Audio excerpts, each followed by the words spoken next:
Now that we've got glass cut, it's time to prepare a mold for firing the glass in it. If you'll notice, you have a top and a bottom mold, and that allows you to shape the glass on both sides. So think of it as a sandwich, the metal parts being the bread and the glass being the meat or cheese. So we'll have a mold on the bottom, glass, and then a mold on top. One of the advantages of this is the weight of the top mold helps move the glass and impress the pattern into it and also on top of the bottom mold. So the glass moves a little quicker than it would just if it was placed on top as such. Now, the glass will stick to the mold if it's not protected from the glass. So what we need to do is coat the mold surfaces with a release. The recommended release is a boron nitride spray. These are two brand names here that you can use. There's a third one that we do not recommend called Slide. It's not effective and we don't recommend it. You can also use a brush-on Primo Primer, a kiln wash. To use it, it's recommended to heat your molds in the kiln to approximately 225 degrees and then apply the Primo Primer with a brush while they're still warm.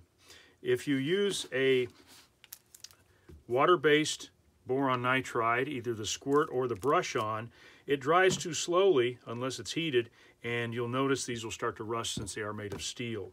So you can use either, again, Primo Primer or boron nitride to coat the molds. I've got a few here that I've prepared, and this is what they look like. They look like after they're prepared. There's one key on the molds that you may not notice right away, but you will after you fire it a couple times.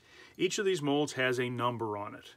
The number will show up in your glass unless you eradicate it, and that's easy to do by taking a small bit of primer on your finger, thusly, and just wipe there, and that will fill that number up.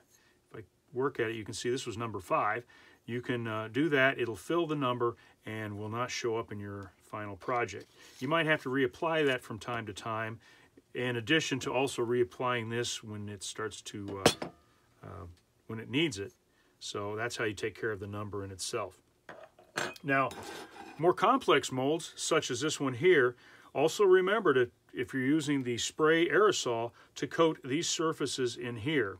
So you have to shoot from this side and all sides, otherwise as the glass goes down it can stick to these edges in this area here. So that's basically how to protect the molds from the glass, and we're ready to set this up on a kiln shelf and get it fired.